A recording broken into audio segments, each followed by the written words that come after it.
Boa tarde a todos. Então, esse horário é desafiante, né? Depois de uma tarde com tantas conferências, agora temos o desafio de dar continuidade a esse momento. Eu sou a professora Maria José Dantas, aqui do Departamento de Educação, e tenho a grata satisfação de acolher, em nome da organização do Educom, a professora Esther Fraga Vilas Boas Carvalho do Nascimento.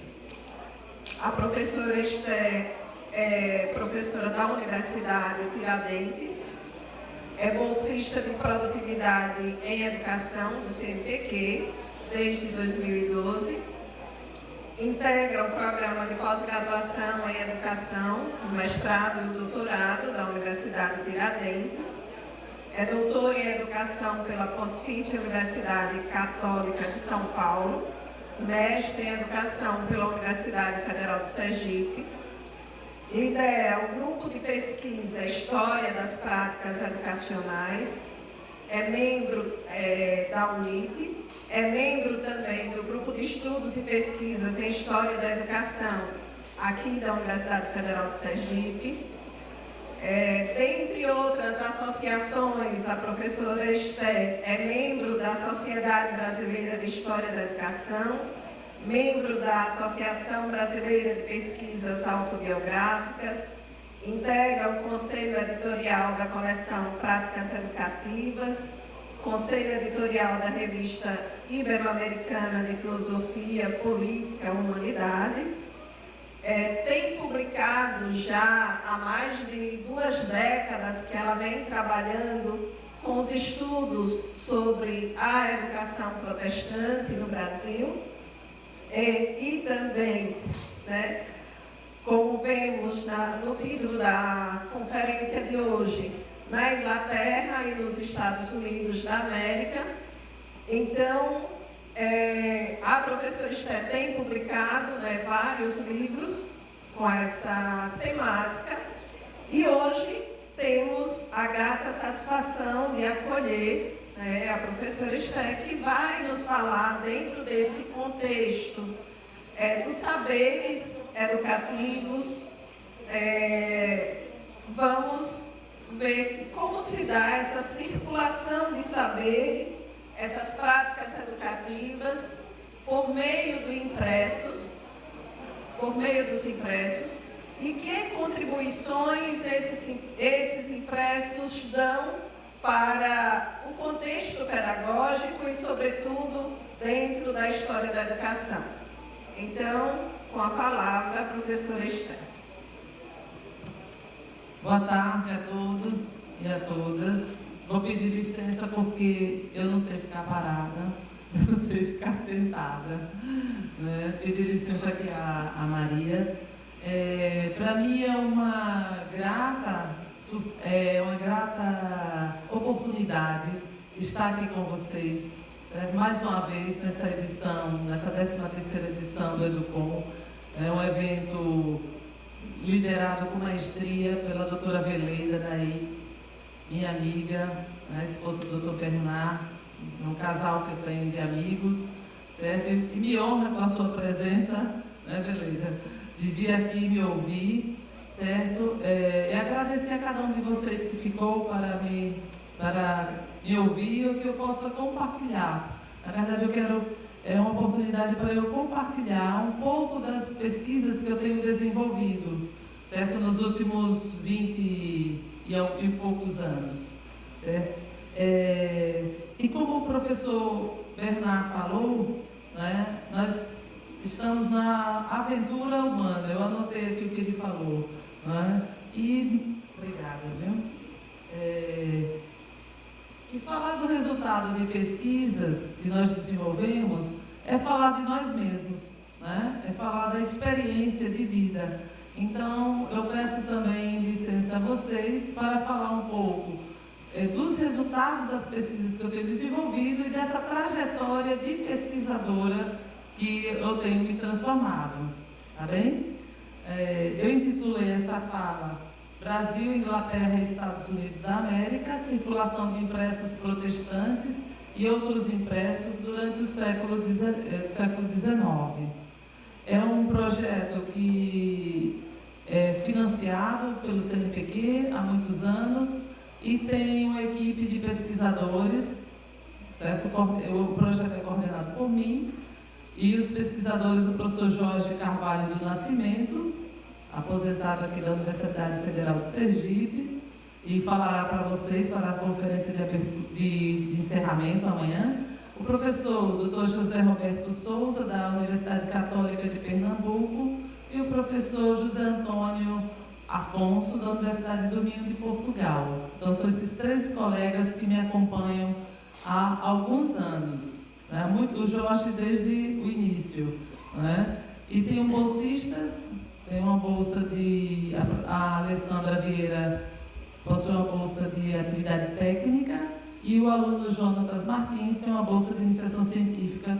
Essas bolsas são do CNPq também, que permite, além dos meus alunos de mestrado e de doutorado, que desenvolvem também junto comigo essa pesquisa. Agradeço os que estão aqui, né, alguns alunos meus que estão aqui no público.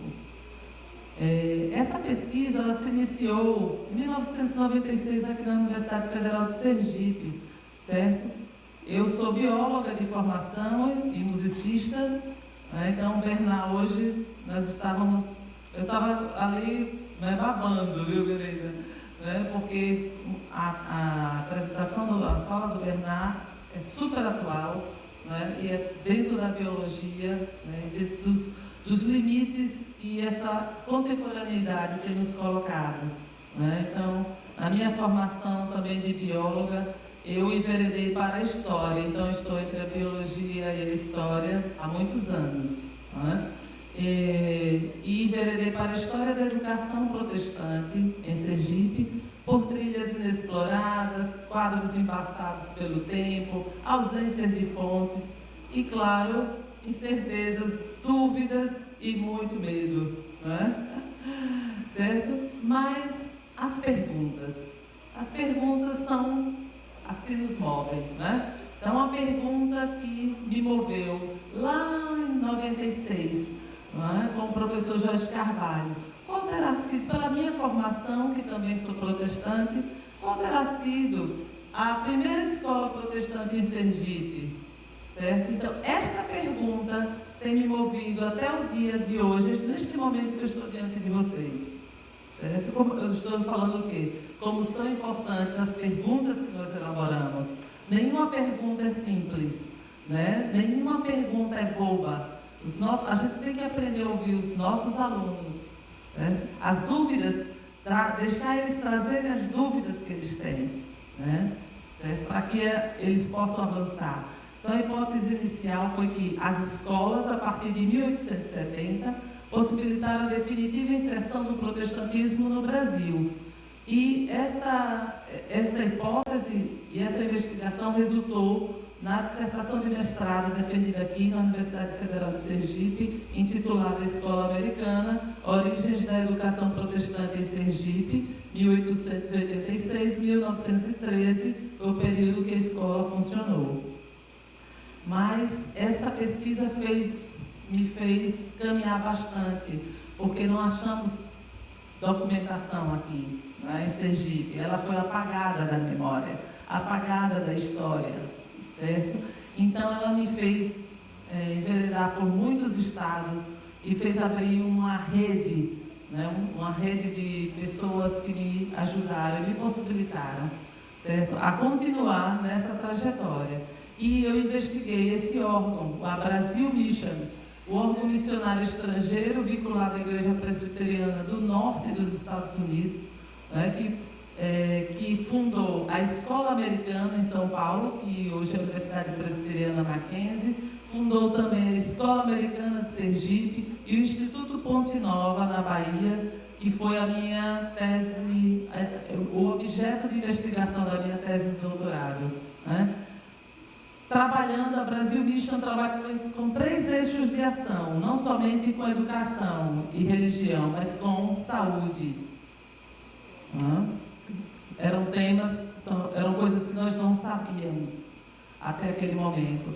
Quais os conceitos e os caminhos teóricos que eu utilizei? O método indiciário de Ginsburg me ajudou bastante, né? Buscar esses indícios, as pistas, os rastros, né? Coisas que estão na margem que a gente não dá, né? Não consegue às vezes nem enxergar, que nem dá importância, nem é isso, a gente não consegue nem enxergar, né? Mas os olhos têm que estar atentos, né? Principalmente para isso que está na margem, parece que não tem importância, de repente está ali o foco, o fulcro, certo? O centro da sua investigação, né? Os conceitos de representação, apropriação, bibliotecas imateriais de Chartier, associações voluntárias em Weber e em Tocqueville, cultura e civilização, Norbert Elias, e o Darton tem me ajudado bastante, né, dentro dessa trajetória de estudar o livro, o impresso, né, o historiador Robert Darton. Aqui eu trouxe algumas imagens, né, da pesquisa que eu desenvolvi aqui em Sergipe. Como eu não achei nenhum documento durante mais de ano sobre a escola americana em Sergipe, quase que eu desisti do objeto, porque como é que você vai investigar uma coisa, um tema que não tem fonte? Não é possível, não é? Você só pode fazer a pesquisa se tiver fonte. Mas eu não desisti. E com um pastor presbiteriano de Laranjeiras, que me informou que existia um cemitério em Lavandeiras, certo? Um povoado lá de Laranjeiras, onde tinha um cemitério dos protestantes. Por quê?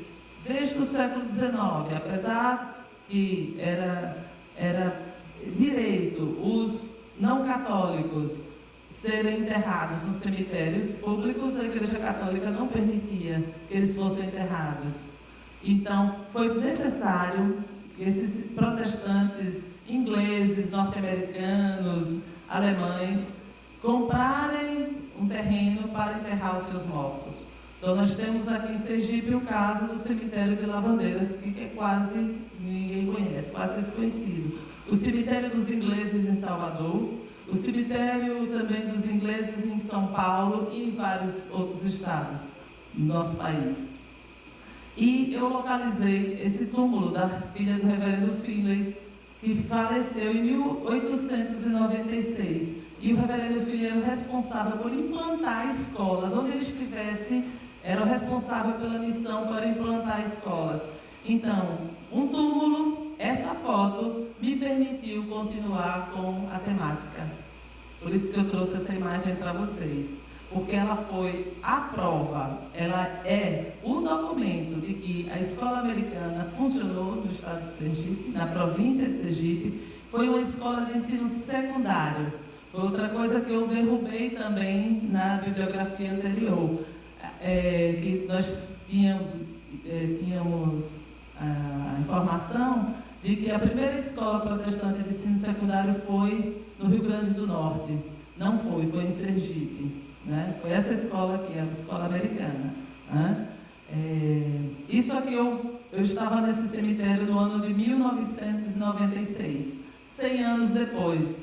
O túmulo está, a lápide ali no chão está quebrada, e eu saí pelo cemitério 100 anos depois, procurando os pedaços, e achei, e juntei os pedaços e fotografei. Esta foi a prova, porque tinha o nome Finley, o nome da moça, né? E o nome Finley, o sobrenome. E esta foi a prova, e eu continuei. Por isso que eu estou aqui hoje diante de vocês. Certo? O cemitério também é um bom, certo? Local para fontes, viu, pessoal? Aí outros túmulos. Aqui é o sobrado dos protestantes, acredito que não tem mais. Isso aqui foi uma foto que eu fiz em 1996. Né? A única foto da escola americana que eu consegui localizar, já não me recordo quem me cedeu. Né? Certo? Vários arquivos e bibliotecas físicas, virtuais, laicos e confessionais. Né? Universidade Presbiteriana Mackenzie, a Unesp, Unimep, USP, UFBA, a Federal de Pernambuco, as duas universidades aqui de Sergipe, Arquivo Histórico Presbiteriano de São Paulo, Centro Histórico Mackenzie e a sua biblioteca, Centro de Documentação e História Reverendo Vicente de Temudo Lessa, o Arquivo do Seminário Teológico Presbiteriano em Campinas, o Arquivo Público do Estado da Bahia, o Instituto Histórico e Geográfico da Bahia, o Instituto Ponte Nova. Todos esses locais foram locais que eu fui coletar documentação. O Arquivo Público do Estado de Sergipe, o Instituto Histórico e Geográfico de Sergipe, o Arquivo Público da cidade de Aracaju, da cidade de Laranjeiras, tá? Acervos particulares, eu coloquei aqui para vocês terem uma ideia da dimensão do tipo de fontes. Eu que não tinha fonte nenhuma, de repente agora era um problema. Tinha fonte demais. E fazer o quê? Né, para o historiador. Né? Como operar com essas fontes? Como organizar essas fontes? Né? Autobiografias, memórias, diários, certo? Livro de ata da Missão Central foi um grande documento também que me permitiu continuar com essa pesquisa. Documentação também coletei, comprei, muita dessa documentação eu comprei, certo? Do Arquivo Histórico Presbiteriano, Sociedade Histórica Presbiteriana, que eu comprei 577 documentos microfilmados e divididos em 11 rolos desse período. Estão manuscritos em inglês do século XIX, mas já se encontram digitalizados por mim. Esta é uma fonte que eu ainda não tive tempo de trabalhar, para vocês terem uma ideia. Né? E uma imagem só para vocês terem noção, né, do tipo de fonte que a gente trabalha, que eu trabalho. Né? E a gente sabe que as fontes, elas são produções humanas, elas são construídas. E o historiador, né, o pesquisador tem que perguntar, o que é verdade? Né? O que é a verdade para a construção da investigação? Essa é uma pergunta que a gente tem sempre que estar em mente. Eu sou protestante, então como fazer uma pesquisa que não seja tendenciosa? Certo? Como fazer o equilíbrio? Não é? Então, nós temos o compromisso, nós pesquisadores que construímos o conhecimento diariamente, né? Nós temos que ter o compromisso em apresentar as diversas interpretações, né? Ou seja, as diversas verdades. Né? Certo? Precisamos saber proceder à seleção e à catalogação das fontes, né? E depois cruzar. Né? Além de toda essa documentação que eu levantei, eu ainda fiz entrevistas, certo? E aí sim você vai cruzar, né? O que a pessoa fala para você, o que o documento diz. Né? Resultados, né? Primeiro foi a dissertação de mestrado, com a publicação de um livro, e depois a tese de doutorado na PUC de São Paulo, certo? Em 2005, que eu já publiquei também, né? Fontes para a História da Educação. Esse é outro documento, desculpe, outro livro. Fontes para a História da Educação, documentos da Missão Presbiteriana dos Estados Unidos no Brasil. E o livro Educar, Curar, Salvar, uma ilha de civilização no Brasil tropical, que esta é a minha tese. Né? Então, até aqui,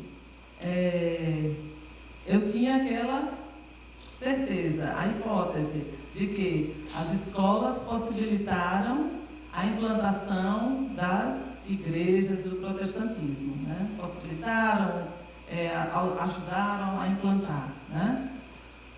Localizei várias escolas, né? Trouxe algumas aqui para vocês. Instituições educacionais, né? Que a Brasil Mission implantou no Brasil. Mackenzie College, Colégio Evangélico de Buriti, o Instituto Samuel Graham, Instituto Cristão Veadeirense, em Veadeiros, Goiás, o Ponte Nova, em Wagner, na Bahia, a Escola Americana de Sergipe, centenas, aproximadamente, no mínimo 500, não tem menos de 500 escolas primárias implantadas por esse grupo. Eu só estou falando de um dos grupos dos presbiterianos, tinham 2 grupos no Brasil, fora os batistas, fora os metodistas, entende? É uma ação muito organizada, sem erro. Não existe amadorismo, não existe a possibilidade de erro. tá? Hospitais, escolas, né? Escolas de enfermagem, orfanatos. E levantei centenas de tipos de impressos pedagógicos. Então, isso foi uma coisa também que me chamou bastante atenção, foi me despertando para outro caminho. Então, impressos pedagógicos para a escola bíblica dominical, para o jardim de infância, para escolas primárias, para a escola secundária, universidades, seminários teológicos, escolas bíblicas para leigos, escolas normais, industriais, escolas agrícolas, escolas noturnas, escolas por correspondência no século XIX, viu? Estou lá no século XIX. Escolas femininas de ciência e artes domésticas, escolas domésticas, né? Trouxe algumas imagens aqui. Essa é a imagem da família Waddell.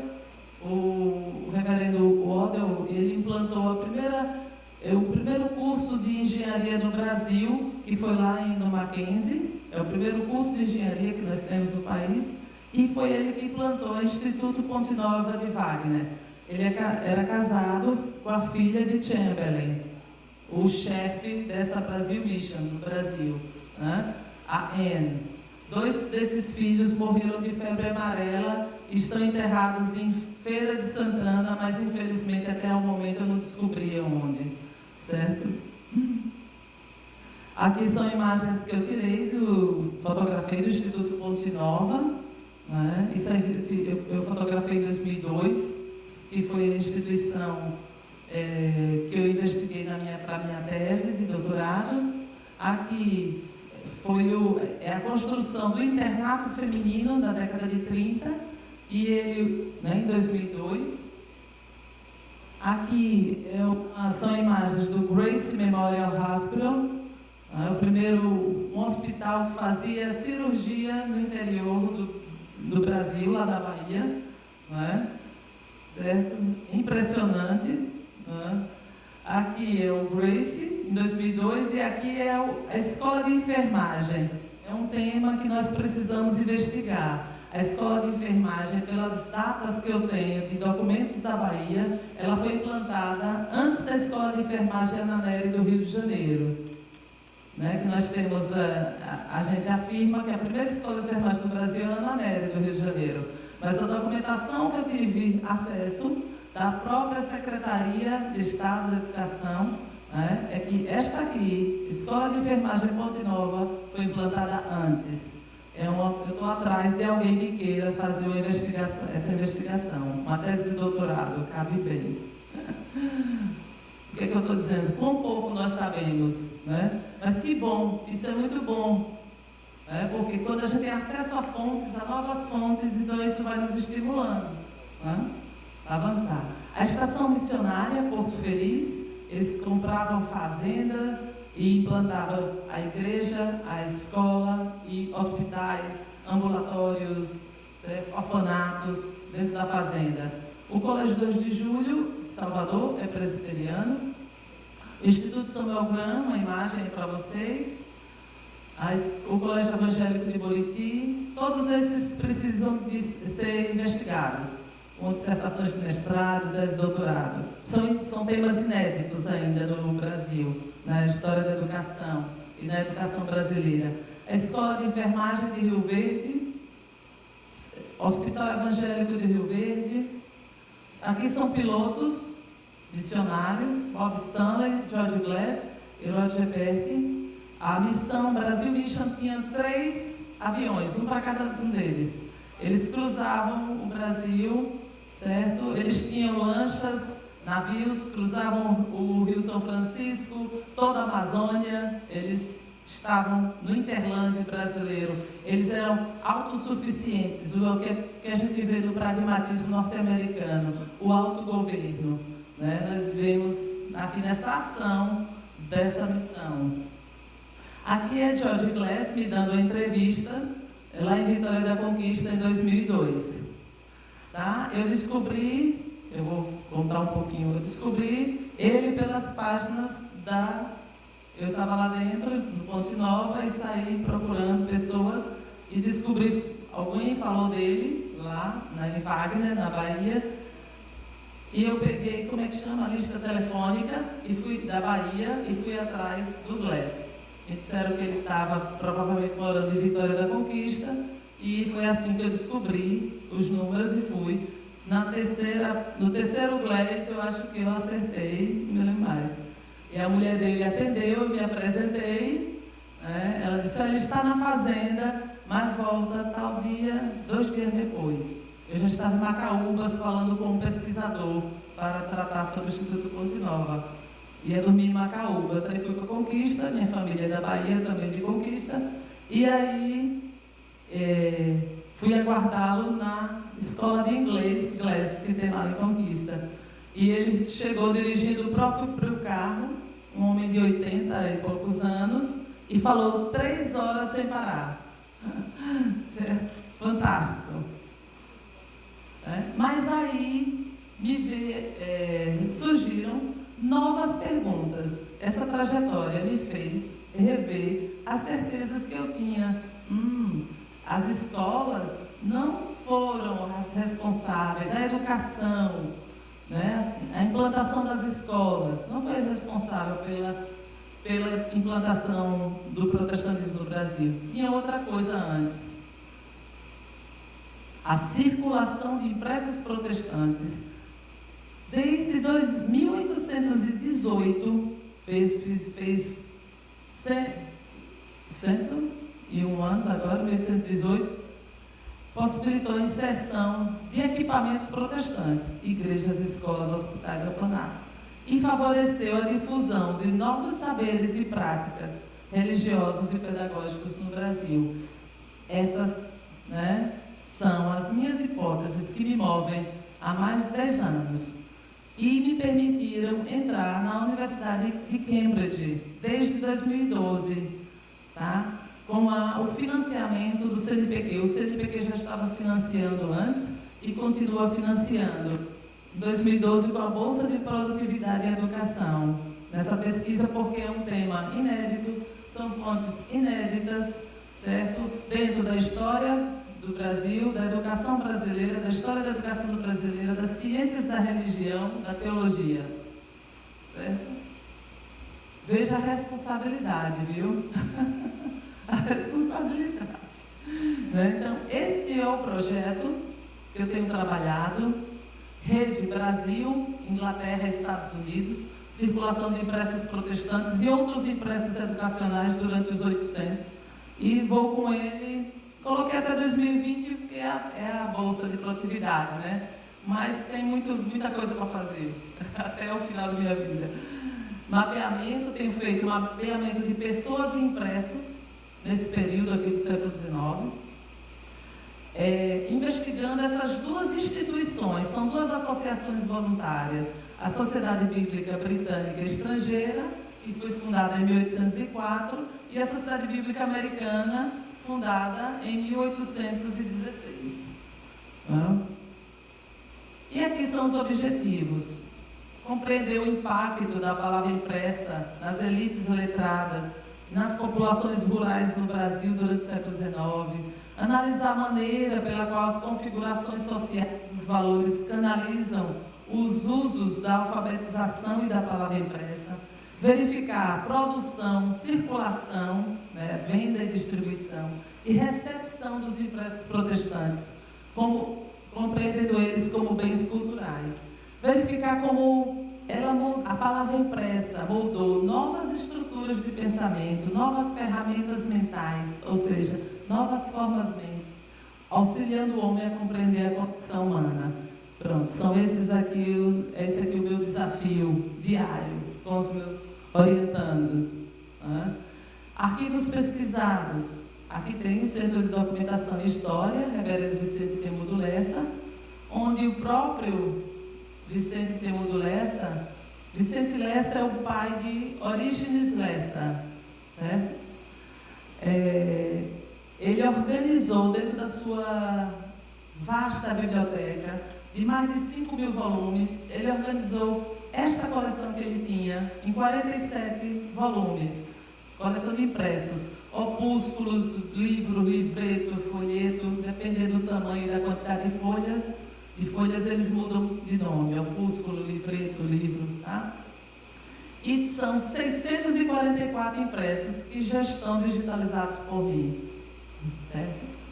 Entrei na biblioteca também de Cambridge, né? Dentro do acervo da Sociedade Bíblica Britânica Estrangeira, né? Já 3 vezes lá, coletando documentação. Então eu tenho todos os relatórios dos agentes da BFBS digitalizados e alguns livros impressos, né, e xerocados da BFBS.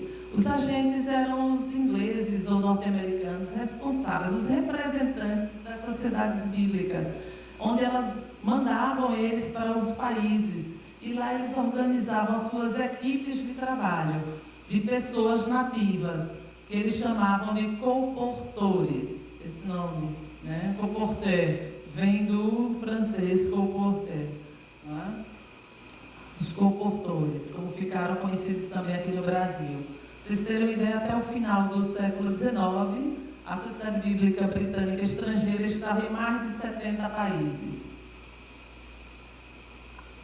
Não sei se dá para vocês visualizarem, mas aqui é só um gráfico com os temas dos impressos da coleção, né? Uma das fontes que eu tenho de investigação, tá? Aqui a maioria são impressos protestantes, tem impressos sobre educação, impressos sobre catolicismo e protestantismo, sobre catolicismo, sobre espiritismo, sobre maçonaria.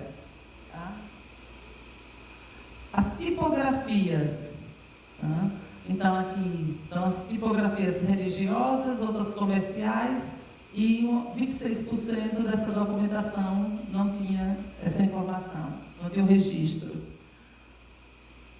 As tipografias protestantes, a maioria dessa coleção do reverendo Lessa era presbiteriana, a outra parte metodista, batista e outras. A produção de impressos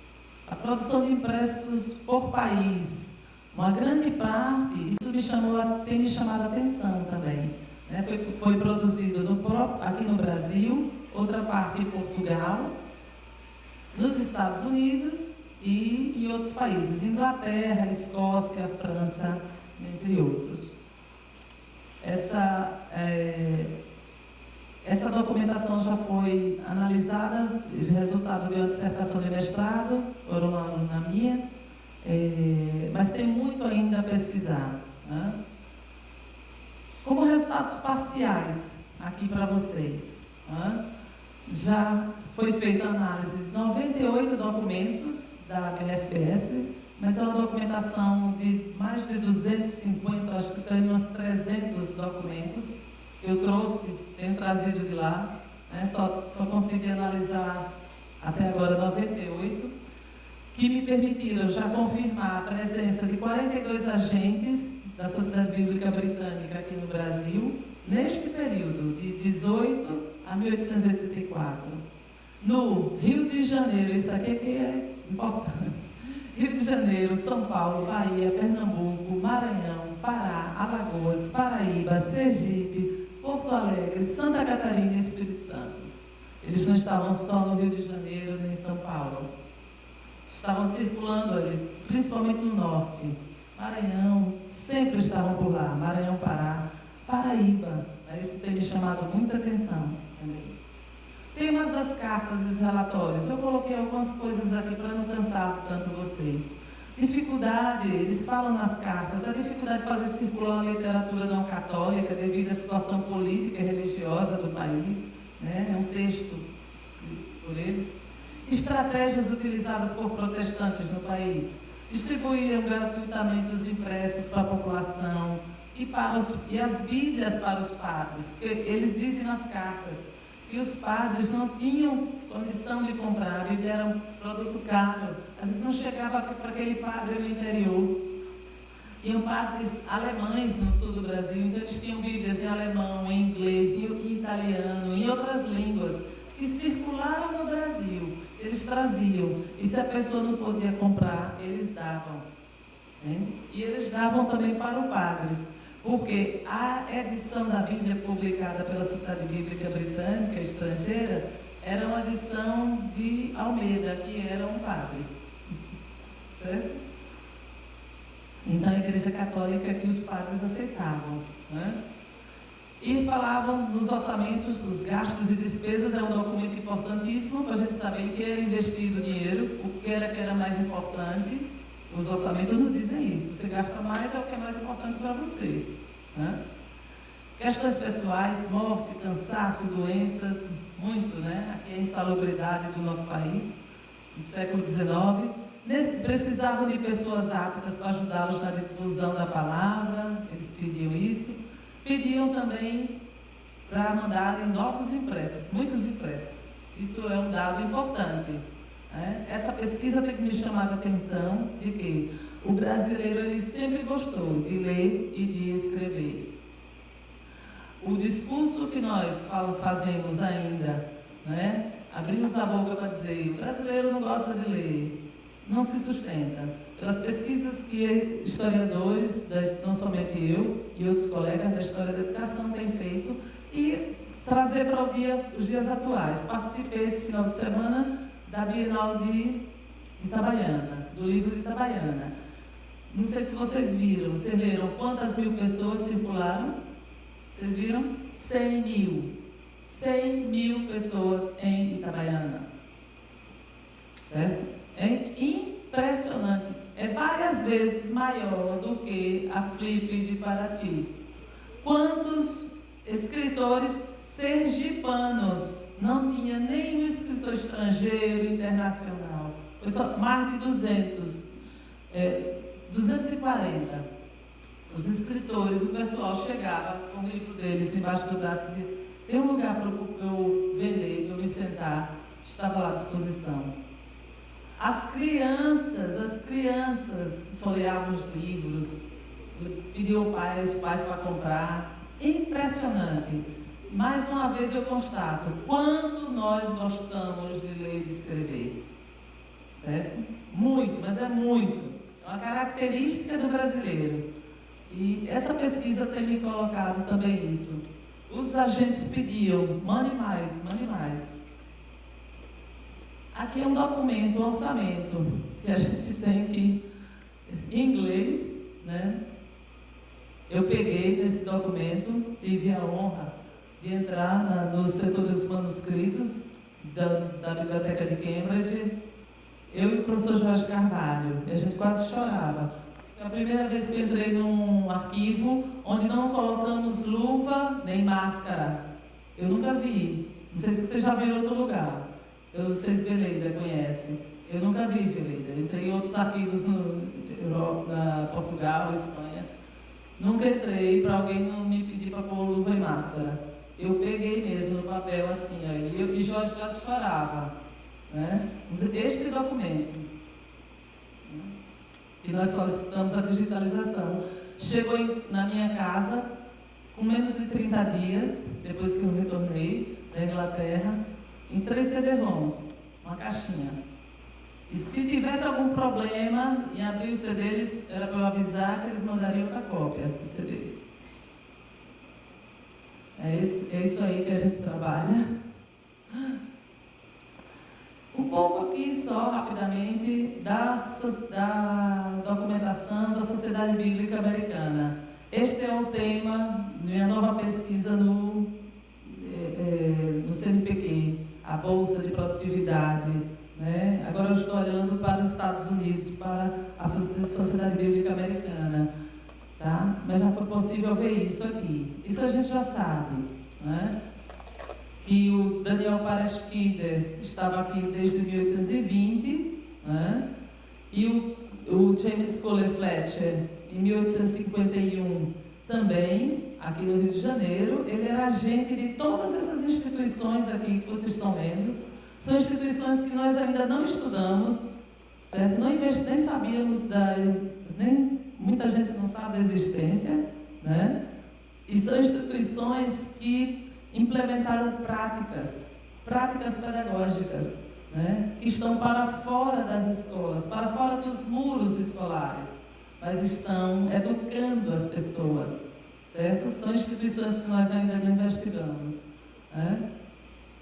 e fizeram circular impressos protestantes, livros didáticos e práticas de leituras entre nós. Foram 2 homens muito importantes. Precisamos também fazer uma tese de doutorado sobre esses 2 aqui, né? São objetos inéditos ainda no Brasil. Aqui é um documento que eu trabalhei, já está impresso, né? É melhor de manusear, de 1904, um manual de orientação, tudo, como devem ser publicados os impressos, tudo. Né? Do século 1878, se não me engano. Aqui é uma imagem da sede da Sociedade Bíblica Americana em Nova York, que ainda existe. Então é lá que eu preciso entrar. Estou precisando ir para Nova York agora. Tá? Eu trouxe também um pouco aqui dos resultados parciais dessa investigação que o professor Jorge Carvalho faz, da Biblioteca do Povo e das Escolas, certo? É uma coleção de 237 livros publicados durante 42 anos, entre 1881 e 1913, pela editora Davi Corax de Lisboa, que circulou no Brasil e em Portugal, e sobre diversos temas. Na verdade, cada livrinho desse era um tema, ou seja, são 237 temas. Os volumes eram publicados quinzenalmente, nos dias 10 e 25 de cada mês, cada um com rigorosamente 64 páginas. Os 2 primeiros volumes foram tirados 6.000 exemplares. A partir do terceiro, como foi o sucesso, 12.000 exemplares. E depois, a partir do volume 10, 15.000 exemplares. Essa investigação que o professor Jorge fez, né? E ele ainda continua estudando, porque é muita coisa, derrubou já a tese que nós tínhamos de Hallowell, né? A história do livro no Brasil, onde o professor Hallowell diz que no Brasil quase que não circulou impressos, né? Então ele afirma isso. Como o Jorge já tinha começado essa pesquisa antes da minha, né? Ele já derrubou esta tese do Dr. Hallowell. Então, nós vimos, no século XIX, uma expansão do mercado editorial brasileiro. O que contribuiu para essa expansão também? 1830, com o funcionamento dos Correios, e 1866, com a regulamentação da propriedade sobre a obra literária pelos herdeiros do autor, 50 anos após a morte dele, né?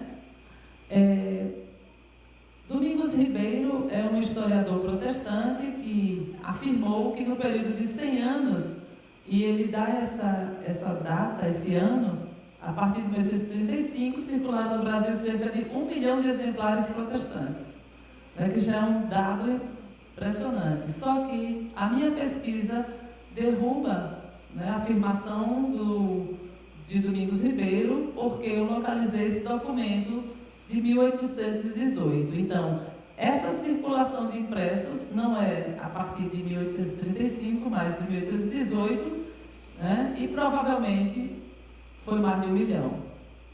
Então, para vocês terem ideia da dimensão, né, da circulação de impressos. Só estou falando dos protestantes, né, mas tem aqueles impressos como o professor Jorge está investigando. São impressos que foram utilizados em escolas, em várias instâncias, né, a Biblioteca do Povo e das Escolas. E aqui só um resultado rapidamente, né, desse projeto, vocês me permitem. Né? Lá em 2008, né, com a coordenação desse projeto de pesquisa, eu já pude produzir e publicar um CD-ROM com documentos que eu fiz com os meus alunos de iniciação científica da Universidade de Tiradentes, certo? Ainda em 2018, eu pude publicar um livro, Fontes para a História da Educação, que eu já citei, que é um livro acompanhado do CD-ROM com a documentação digitalizada, 3 livros de ata da missão, dos quais eu só usei 1. Os 2 ainda estão aí para os pesquisadores que quiserem utilizar, né? E isso é uma coisa que eu tenho me preocupado, de disponibilizar essa documentação que eu tenho coletado. Porque se eu tivesse 3 vidas, eu não teria tempo, certo? Não teria condição de investigar, junto com a equipe, que é pequena, são poucas as pessoas, mas se fosse grande, 3 vidas. Né? Então, meu objetivo não é guardar, não, meu objetivo é disponibilizar para que outros pesquisadores tenham acesso e possam desenvolver trabalhos e fazer investigações e novas perguntas a partir dessa documentação, que uma parte dela, a grande parte é inédita. Era, agora já não é mais, né? Com as minhas pesquisas. Aqui são resultados, né? Com esse projeto, eu captei recursos pelo CNPq, do edital LCT, edital Universal em 2011, de novo em 2016. Com o projeto, é a continuidade, né? Eu captei a minha bolsa de produtividade desde 2012, certo? Então, toda essa documentação ela é financiada, toda essa pesquisa é financiada pelo CNPq. Né? Na produção científica, produção bibliográfica, aqui tem uma parte que trata, né, sobre essa temática, certo? De livro, capítulo de livro, trabalho completo e análise de eventos. Aqui tem as orientações que eu tenho desenvolvido com os meus alunos. Essa pesquisa ela só pode ser desenvolvida com pessoas. Né? A gente não faz nada sozinho, verdade? Então, 32 orientações de iniciação científica, de TCC, né? Certo? Orientações de doutorado, supervisão de estágio pós-doutorado concluída e outras em andamento. Né? Uma parte não é da história da educação protestante, mas a outra parte sim. Né? A outra parte é de história da educação. Aqui umas fotos que eu trouxe para vocês, né? Porque o pesquisador, a pesquisa é feita por nós.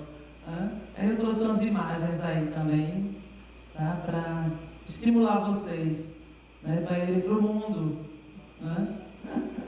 Vamos para o mundo. Não conheci ninguém, tá? Só faço o contato. Só existem 2 possibilidades. É sim ou não, certo? E 50% de possibilidade de sim. Eu preciso de mais alguma coisa? Uma probabilidade dessa, Laplace, né? Se Laplace estivesse aqui, o que criou as leis da probabilidade, dizer, vá. Então, digo a vocês, vamos para o mundo. Tá? Aí, a biblioteca. Tive o prazer, a alegria de entrar na biblioteca de Newton, de Isaac Newton, né? De Darwin, né? Biblioteca de Darwin, gente. Sou bióloga, né? Aqui com a professora eu e Jorge, com a professora Cláudia Panoso, que foi a nossa tradutora lá dentro, é uma argentina, né? E ela nos ajudou em tudo durante o tempo que a gente ficou lá pesquisando. Aqui estamos dentro do acervo da Sociedade Bíblica Britânica Estrangeira. Né? São documentos raros. Né? O diretor me permitiu pegar na Bíblia em mandarim, a primeira Bíblia traduzida por mandarim, eu peguei lá dentro. Né? Aqui é o King's College, que fica em frente, que forma esse pessoal. E aqui eu deixo essa frase para vocês. Olhando para o passado, eu faço o meu futuro. Muito obrigada pela oportunidade de compartilhar todos os desafios que diariamente a gente vai tentando superar. Obrigada.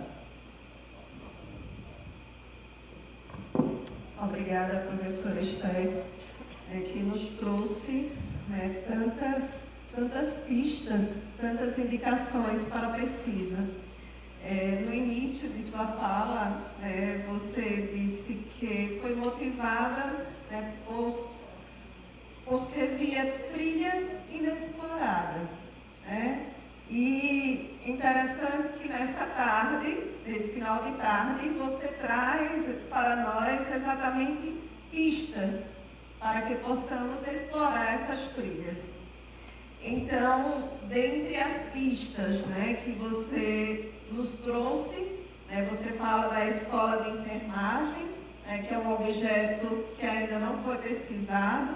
Você nos apresenta 2 sujeitos que podem ainda ser pesquisados, e hoje pela manhã a professora nos falava sobre a importância da biografia. Então, temos aí a oportunidade já de praticar, Mas, como ainda temos algum tempo, eu gostaria de saber se alguém tem alguma pergunta para a professora Esther. Boa tarde. Na verdade, professora, eu não tenho uma pergunta, eu tenho uma afirmação. Eu estou pleiteando um doutorado e, vendo todo esse trabalho que você desenvolveu e está desenvolvendo, me fez perceber que eu estou na minha zona de conforto, que eu preciso sair, que eu preciso buscar, que eu preciso estudar, que eu não estou estudando nada. Eu fiquei encantada com o seu trabalho e principalmente porque você colocou que no início quase você desistia da pesquisa porque não tinha fontes. Mas aí a gente percebe como o conhecimento científico ele é importante para desvendar tanta coisa, tantos processos históricos que a nossa sociedade precisa conhecer, precisa se deparar. E esse trabalho seu é muito interessante. Eu acredito que nas salas de aula que você passa, você deve trazer muita inspiração. Porque hoje você trouxe assim, um impacto muito grande e uma inspiração muito grande para a minha vida. Então, parabéns, continue com essa energia. Você deve ser uma mulher muito equilibrada, porque diante de tanto conhecimento para processar, organizar, como você mesma colocou, se 3 vidas você tivesse, você não daria conta desse trabalho. Mas eu acredito que muita gente vai dar continuidade a esse trabalho, mas o seu nome já está plantado. Muito obrigada por conhecê-la e parabéns. Boa tarde, eu sou Rúbia, eu venho da Universidade Federal da Bahia. E aí, estou na fase sou doutoranda pela própria universidade e venho estudando a Escola da Ponte, com base, já faço leituras sobre o trabalho da professora Esther. Cada dia me encanto mais com a sua fala, com o seu compromisso. Aí eu pergunto à senhora, inclusive foi muito pertinente a sua exposição, na qual tem outros colegas que estão também se debruçando sobre o assunto, e aí eu pergunto, com base na tríade, evangelizar, cuidar e instruir, que a escola, o templo evangélico e o hospital. Aí eu pergunto à senhora, professora, até que ponto os impressos contribuíram para a garantia da inculcação de valores nas escolas americanas? A segunda pergunta eu vou relacionar como eu estou ainda buscando compreender os rituais festivos e cívicos que foram constituídos na escola americana a partir do componente da educação física. E aí eu gostaria de saber até que ponto se existe nos impressos uma menção a um calendário festivo. Boa tarde, eu sou Rodrigo Pereira, eu venho lá da Bahia, mas sou professor da Universidade Federal de Alagoas. Professor Esther, primeiramente, lhe parabenizar pela sua generosidade, porque oferecer um material como esse para as pessoas que estão fazendo suas pesquisas e iniciando seu processo de investigação, isso é uma riqueza absurda. Eu, particularmente, sempre fui muito curioso quando ouvia meus professores e professoras, quando eles falavam coisas que isso aqui ainda não foi pesquisado, rapidamente eu anotava aquilo ali que poderia ser uma boa pista para as minhas investigações. Eu fiz o processo de mestrado e doutorado aqui para essa universidade e fui muito feliz em ter professores que me ofereceram assim, bastante sinalizações de caminhos que deveriam ser trilhados para garantir as pesquisas. Bom, é o seguinte, eu tenho sido há alguns anos provocado por meus estudantes em relação a pesquisas sobre o papel da Igreja Protestante, o papel do protestantismo no Brasil, mais especificamente a sua influência sobre a constituição do sistema de ensino brasileiro. E é nesse caminho que eu queria fazer transportar essa provocação que foi para mim, agora para a senhora nesse sentido. Primeiramente, dizer o seguinte, a minha curiosidade de saber sobre o que tratavam esses impressos protestantes, né? Se há aspectos que envolvem comportamento, concepções de educação, de moral, de ética, concepção política, porque dado que é um conjunto de documentos que chegam ao Brasil de um outro país, que já tinham modelos consolidados de educação e de política num contexto brasileiro que está também em transição. Principalmente no que diz respeito ao sistema de ensino no Brasil, todos nós sabemos que o sistema brasileiro de educação, durante o século XIX, ainda está em transição e vai tentar uma consolidação no início do século XX. Então, de que forma esses impressos, do que eles tratavam, e de que forma esses impressos influenciaram na construção do sistema de ensino público no Brasil? Meu nome é Valdinei, eu faço uma pesquisa sobre referências estrangeiras na instrução pública de Sergipe do século XIX. E o que eu gostaria de saber com a apresentação da senhora, primeiro agradecer, é se houve essa contribuição dos protestantes, eles se circunscreveram apenas à missão protestante, ou eles ultrapassaram a barreira e chegaram à instrução pública de Sergipe em geral, né? Porque a gente tem a instrução pública daqui do século XIX, eu gostaria de saber se a circulação desses impressos adentraram a circulação pública, chegaram ao ensino secundário, ensino primário da instrução pública, e se eles foram adotados aqui em Sergipe no século XIX. Olha, eu agradeço as perguntas, mas não tenho resposta para tudo não, viu? Estou esperando vocês para fazerem as pesquisas comigo. As professoras aqui da Bahia, muito obrigada. Alagoas, Rúbia que é da Bahia, né? Rúbia, você perguntou até que ponto os impressos contribuíram para a garantia da educação dos valores nas escolas, né? No Brasil, no século XIX, tinha uma grande quantidade, uma massa de analfabetos, ó. E o que era um problema, que nós poderíamos ver como um problema, o analfabetismo, para eles era uma estratégia. Foi uma estratégia. Se você não sabe ler, eu lhe ensino. Entende? Então, eles começaram a distribuir impressos de todos os tipos, dividido em faixas etárias. Tinha impressos para crianças, para jovens, moças e rapazes, para senhoras, para senhores, todos pedagogicamente produzidos, certo? De acordo com a faixa etária de diversos temas, né? E claro que eles contribuíram dentro das escolas, principalmente as protestantes. Eu estou estudando só um pouco, né, desse cruzamento. Na verdade, neste momento faz 6 anos, 7 anos, eu estou fazendo um mapeamento dos impressos e das equipes de comportores que esses agentes possuíam no Brasil. Só isso vai uns 10 anos do mapeamento, mas é claro que a gente não para só nisso, né? A gente vai, né, fazendo outras novas reflexões, novas perguntas para dentro. Porque uma coisa é trabalhar com a história do livro, da circulação dos impressos. Outra é trabalhar com a história da leitura.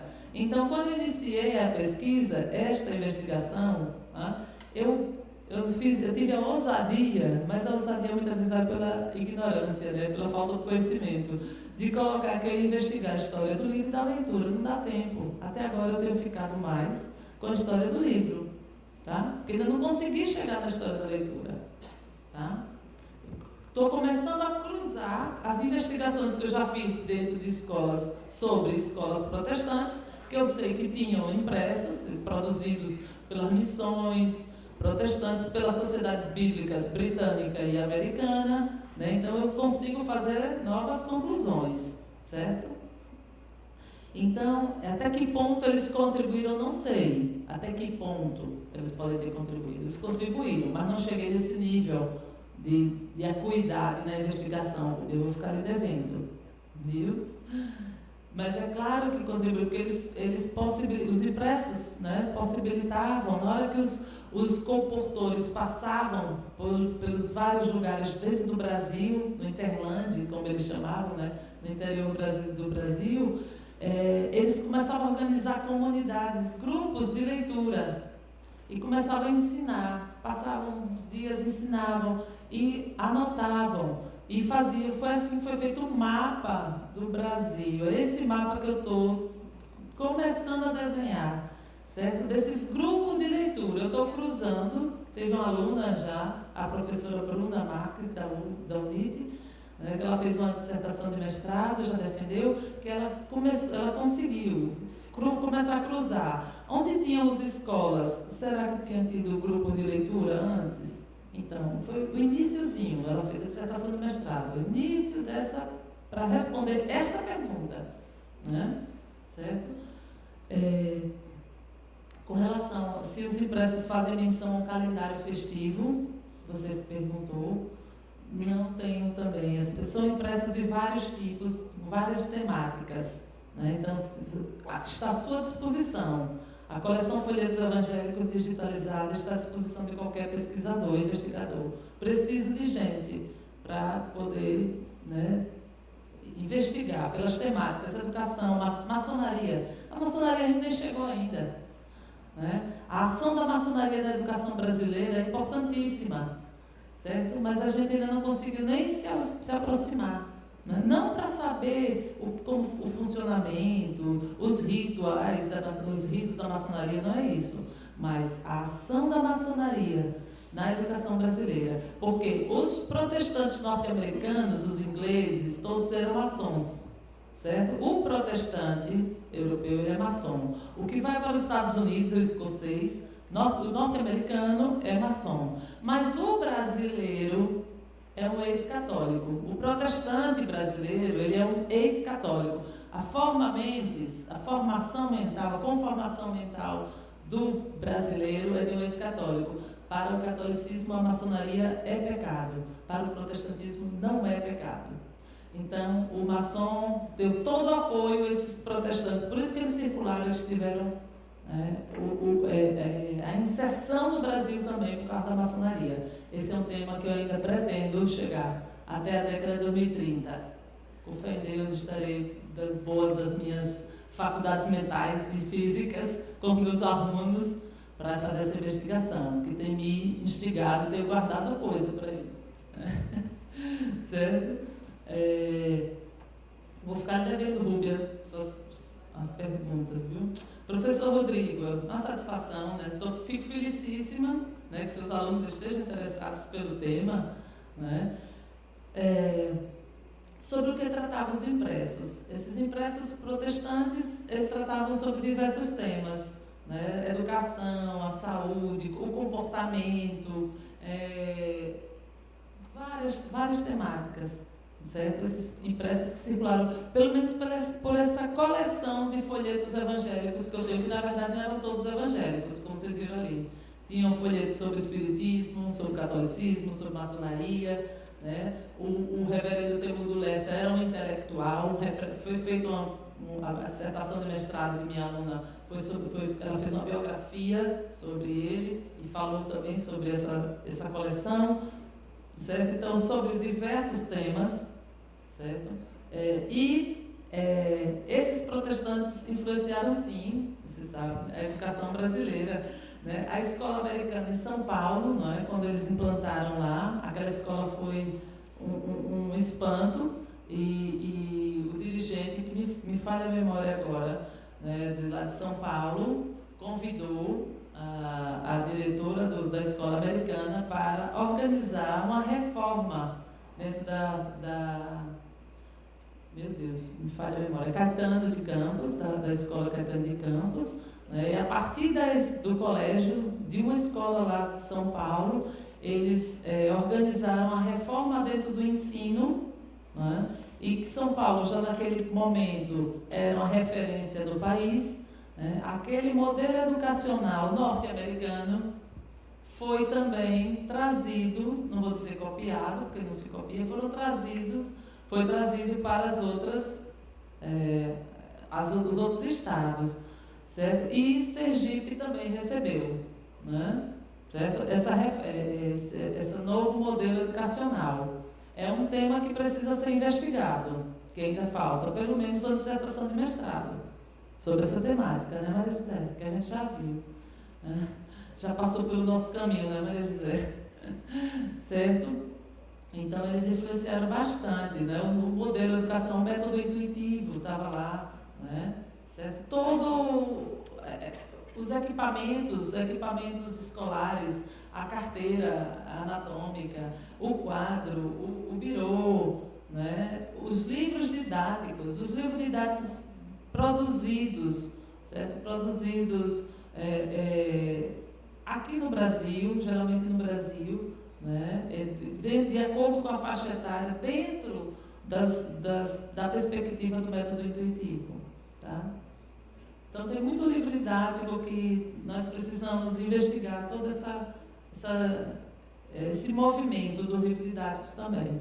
Tive a satisfação de orientar um aluno de iniciação científica, que eu tenho os livrinhos, eu tenho um livro de Condorcet, do século XVIII, sobre aritmética, e tinha um livro de Trajano, Antônio Trajano, do século XIX, sobre aritmética, que foi um livro de aritmética implantado em todas as escolas brasileiras até a década de 60 do século XX. A aritmética de Trajano. Não sei se vocês se lembram, ouviram de suas mães, suas avós. Né? 3 volumes. E esse meu aluno, Marcos Aldenison Oliveira, ele fez o trabalho de iniciação científica. Uma comparação de como era o método francês, método de aritmética francês, do século XVIII, e o método de aritmética norte-americano já no século XIX, porque os 2 livros circularam no Brasil, de Condorcet também, né?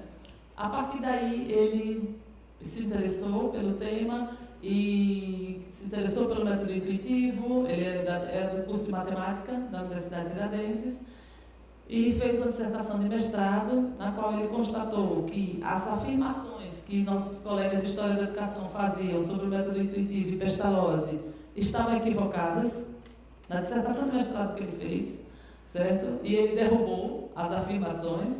Ele fez a tese de doutorado, o professor Wagner Valente, que vem aqui também, né, nosso colega, nosso amigo, esteve aqui há uns 2 meses atrás, veio para a banca dele de mestrado e convidou para ele fazer o doutorado lá com bolsa da FAPESP, e ele foi e ganhou também uma bolsa sanduíche para alguma das universidades na França. E só para encurtar a história, ele é convidado pela Sociedade de Pestalozzi na Suíça para dar conferência. Ele tem 34 anos, ele está fazendo já o 2º pós-doc no Canadá. Agora, foi esse mês de agosto, convidado por um colega no Canadá, na Universidade de Quebec, para discutir com o professor e aprofundar essas questões de Pestalozzi, porque ele derrubou as afirmações daqui e eu acho que de outros países também. As pesquisas, a partir de impressos que eu tinha, né, e depende, né, a água está aqui, mas se eu não beber, ela não vai sair daqui, não é verdade? Pronto, os impressos estão aí. Alguém precisa mover, né? Precisa mover as águas, né? Professor Valdinei, desculpe, professor. Houve uma contribuição da educação protestante em Sergipe, principalmente por essa movimentação lá em São Paulo, da escola americana, certo? Com relação, a partir dos impressos, eu tenho as minhas hipóteses, porque os comportores passaram aqui em Sergipe, já passavam, como vocês viram, já passavam aqui no final de 1868, 1872. tivemos comportores aqui e eles sabiam ler, escrever e debater. Eles publicavam artigos nos jornais e eles entraram em embate com os padres locais. Então, tem vários artigos nos jornais aqui que eu já escrevi sobre isso. Estância, Maruim, Laranjeiras, certo? Os embates, queimas de bíblias, queimas de impressos aqui em Sergipe. Né? Certo? Agora, esta contribuição a partir dos impressos, provavelmente sim, né? Porque a contribuição é que eles organizaram, esses agentes e comportores, começaram a organizar grupos de leitura, certo? Que foram futuros grupos para implantar as escolas, não é? As escolas protestantes, e eu acredito que outras escolas, que as pessoas também queriam ter acesso à leitura, elas queriam aprender a ler. Mesmo, e os protestantes queriam ensinar a ler para ler a Bíblia, para converter as pessoas. Mas as pessoas nem todas queriam aceitar, elas só queriam aprender a ler. Né? Então, nem todas aceitaram o protestantismo, se converteram ao protestantismo. Né? Então, assim, são percepções que eu ainda tenho, né, que eu preciso me aprofundar, eu preciso de mais colegas que queiram adentrar nessa seara. Viu? Difícil, né? Mas desafiadora, mas o bom é isso, né? Eu gosto da pesquisa porque ela desafia. Obrigada. Quero agradecer também a Maria José aqui, colega, uma das pessoas que estuda, vamos dizer, das referências, vocês têm aqui, né, porque eu estou aqui na sua frente, Maria José é uma das referências dos impressos católicos no Brasil. Tá? Vocês não conhecem o trabalho da professora Maria, professora doutora Maria José, eu sugiro que leiam. Né? Os nossos trabalhos, eles se cruzam, né? Se complementam e se cruzam aqui nessa trajetória de pesquisa. Né? Obrigada.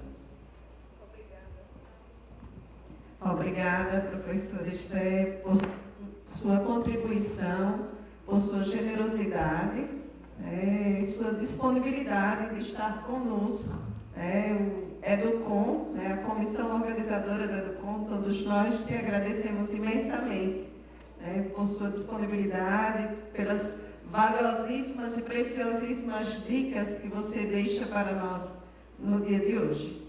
Então, obrigada, obrigada, obrigada e seja sempre bem-vinda à Universidade Federal de Sergipe. Agradeço mais uma vez ao generoso convite da professora Velenda, do professor Bernard, viu? É sempre uma alegria. E aqui também é minha casa, né? Daqui que eu saí.